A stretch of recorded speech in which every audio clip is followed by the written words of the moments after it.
যারা আল্লাহর সামনে উঠবে আর তাদের হাতগুলা মুখের সামনে নেবে, নেওয়ার পরে কামড়ায় কামড়ায় তাদের আঙ্গুলগুলা সব কেটে কেটে ফেলে দিবে।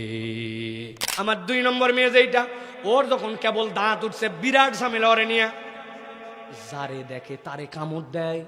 এবার বলছি মা দে জোরে কামড়, দেখি দেয় না। ওর আঙ্গুলের ভাগে যখনই কামড় পড়ে তখন আর কামড়ায় না। তো চাচা বয়স তো 60-এর কাছাকাছি, আপনার দাড়ি নাই কেন, সমস্যা কি আপনার মুখে? কিয়ামতের দিনে এক শ্রেণীর লোক আল্লাহর সামনে উঠবে, অন্যদের থেকে এদের বিপদ ভিন্ন রকম হবে। আল্লাহ বলছেন ওই মানুষগুলা যখন আল্লাহর সামনে উঠবে, উঠার সময় তারা এমন একটা হালত নিয়ে উঠবে অন্য কেউ এই হালতে ওঠে নাই। আল্লাহ কোরআনে বলছেন ওয়ায়াউমা ইয়া'আদ্দুয যালিমু আলা ইয়াদাইহি ইয়াকুলু ইয়া লাইতানি ইত্তাখাযতু মা'আর রাসূলি সাবিলা। আল্লাহ বলছেন এক শ্রেণীর বিপদ সবচেয়ে সাংঘাতিক হবে। কারা তারা? আল্লাহ বলছেন যারা আল্লাহর সামনে উঠবে আর তাদের হাতগুলা মুখের সামনে নেবে, নেওয়ার পরে কামড়ায় কামড়ায় তাদের আঙ্গুলগুলা সব কেটে কেটে ফেলে দিবে। এখানে যদি আমি যত অভাবী মানুষই হোক, কাউকে যদি বলি ভাই আপনাকে আমি 5,000 টাকা দিব, হাতের মধ্যে একটু আপনি কামড়ায় 2টা আঙ্গুল আমার একটু দেওয়া লাগবে, রাজি হবেন? বলেন না হুজুর, এটা মানুষের দ্বারা সম্ভব নয়। 5,000 জন্য আমি কিভাবে আঙ্গুল কেটে আপনারে দিব? আমি অনেক সময় উদাহরণ দেই মজা করে। আমার তো 4টা মেয়ে, আমার 2 নম্বর মেয়ে যেটা, ওর যখন কেবল দাঁত উঠছে বিরাট ঝামেলা ওরে নিয়ে, যারে দেখে তারে কামড় দেয়। বাড়িতে মেহমান আসছে, কোলের মধ্যে যাই এমন কামড় দিছে এই বেচারি বলতেও পারে না, সইতেও পারে না। ওর মা বলছে বিরাট বেইজ্জতির কথা, এরে কেমনে কি করা যায়? আমি ওরে ডাক দিলাম, তখন ওর বয়স 2.5 থেকে 3 বছর। বললাম মা এদিকে আয়, আজকে তোরে অনেকগুলা চকলেট দিব, তবে একটা কাজ করা লাগবে। কি কাজ? ওর একটা আঙ্গুল নিছি আর আমার একটা আঙ্গুল, 2 আঙ্গুল এরকম করে পাশাপাশি রাখছি, রাইকে বললাম মা এবার তোর মুখের মধ্যে দিব, যে আমি জোরে জোরে হেঁয়ো দিব আর তুই জোরে করে কামড় দিবি। আঙ্গুল মুখের মধ্যে দিয়েছি, লোভ হচ্ছে যে আইসক্রিম আর লোভ হচ্ছে চকলেটের। এবার বলছি মা দে জোরে কামড়, দেখি দেয় না। ওর আঙ্গুলের ভাগে যখনই কামড় পড়ে তখন আর কামড়ায় না।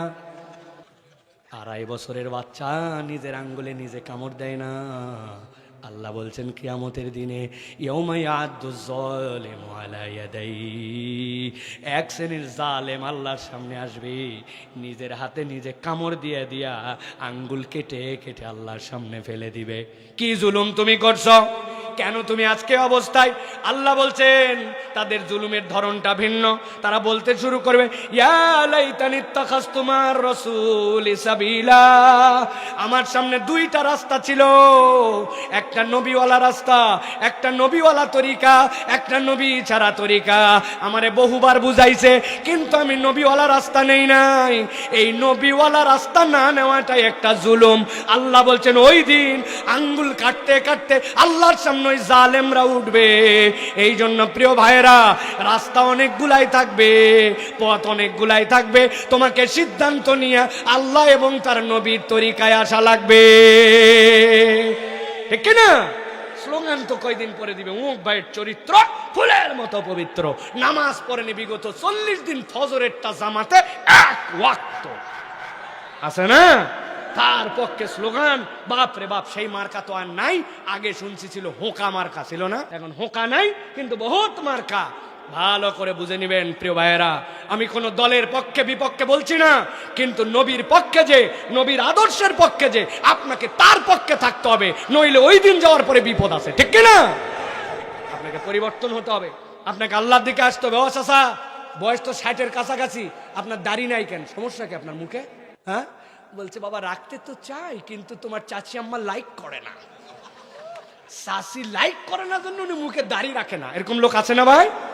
কয় হুজুর আমার সামনে বিয়ের কথা চলতেছে, তো যেই মেয়ের সাথে কথা হচ্ছে ওই মেয়ে আগেই বলছে হুজুর মুজুর পছন্দ না, এই জন্য হুজুর বিয়ের পরে দাড়ি রাখবো। আমি ফতোয়া দিয়ে গেলাম, তোমার কোনো মেয়ের সাথে যদি কথা হয় আর ওই মেয়ে যদি তোমাকে দাড়ি না রাখার জন্য বলে, তাহলে ওই মেয়েকে সরান, বিয়ে করা জায়েজ নাই, কারণ সে প্রকাশ্য ফিজকে সমর্থন করে, ঠিক না? মেয়ের তকদির নাই তোমার সাথে বিয়ে হওয়ার, তুমি তালাক দাও, আগেই তোর বংশ তালাক। কল তুই নবীর দাড়ি পছন্দ করিস না, তোর সাথে কি এর বিয়ে, ঠিক না?